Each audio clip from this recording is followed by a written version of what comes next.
ప్రాంతంలో ఖమ్మం జిల్లాలో ప్రారంభించిన మిత్రులారా, ఇవాళ మేం మంచి చేస్తుంటే చూడబుద్ధి కాక చూసి ఓర్వలేక రోజు శాపనార్థాలు పెడుతున్నారు తండ్రి కొడుకులు, మామ, అల్లుడు, అయ్యా, బిడ్డ అందరూ.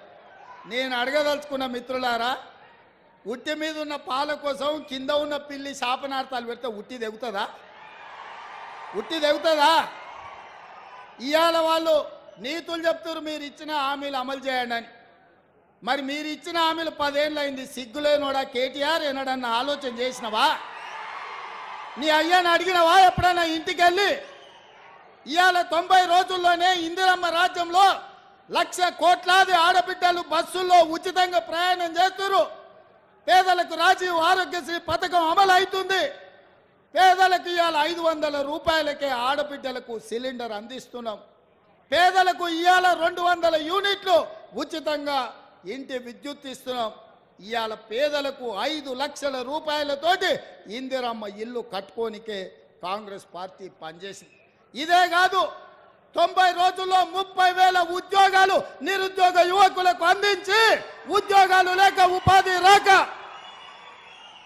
దిల్సుఖ్ నగర్లను, అశోక్ నగర్లను, అమీర్పేట్లను, కుక్కట్పల్లిలను వివిధ చౌరస్తాలలో తల్లిదండ్రులకు ఊరుకొచ్చి ముఖం చూపించుకోలేక రూపాయి కూడబెట్టి ఉపాధి హామీ కూలీ పైసలు పెట్టి తల్లిదండ్రులు పిల్లల్ని పట్నం పంపి చదివిస్తే కొలువులు రాక పరీక్షలు పెట్టక పెట్టిన పరీక్షల ప్రశ్నపత్రాలు జిరాక్స్ సెంటర్లలో పల్లి బఠానీలలో అమ్ముతుంటే ఆ దుఃఖంతో పిల్లలు ఆత్మహత్యలు చేసుకుంటే ఈ గాడిద కొడుకులు ఒక్క రోజైనా చచ్చిపోయిన వాళ్ళని పలకరించిందా అని నేను అడుగుతున్నా. సిగ్గు కాకుండా హరీష్ రావు మాట్లాడుతుండు. నేను మొన్న కూడా ఇవాళ కూడా చెప్తున్నా, దూలం లెక్క పెరిగింది కానీ దూడకున్న బుద్ధి కూడా లేదయా.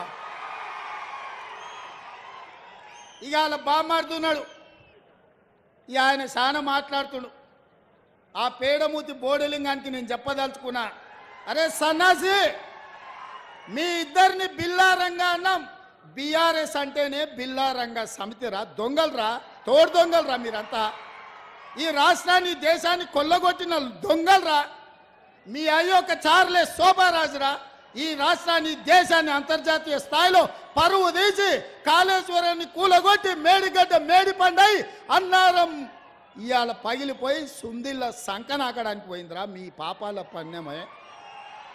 ఇట్లాంటి పాపాలు చేసి ఇలా రాజీవ్ సాగర్, ఇందిరాసాగర్ ప్రాజెక్టులు మనం కడితే సీతారామ ప్రాజెక్టు, భక్తరామదాసు ప్రాజెక్టు అని పేర్లు మార్చి 1000 కోట్లు కొల్లగొట్టి ఖమ్మం జిల్లాకి ఇవాళ తాగడానికి నీళ్లు లేని పరిస్థితులు కల్పించిన దరిద్రులారా, మీరు వచ్చి మా గురించి మాట్లాడే.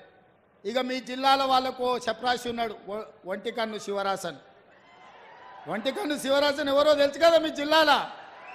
మరి ఇప్పుడు ఆయన ఏడున్నాడు, అంతకుముందు నీలిగిండు, మన వాళ్ళ మీద కేసులు పెట్టిండు ఇవాళ.